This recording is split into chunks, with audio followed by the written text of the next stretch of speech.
A surgeon with the right tool is more precise. A builder who is using the right tool is able to complete tasks in hours which takes days to complete. The tool is not actually replacing the skill. The tool is enhancing it. The tool is multiplying it. That's the same thing which is happening in IT industry also. AI, the tool, is actually helping us to be more precise and to complete our task faster. Recently, we completed one project which was an end-to-end web application. We completed the same faster than expected. It happened to be earlier go live and then better ROI.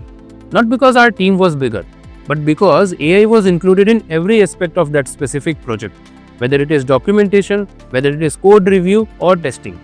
AI with our experts helped the same to complete it within defined timelines.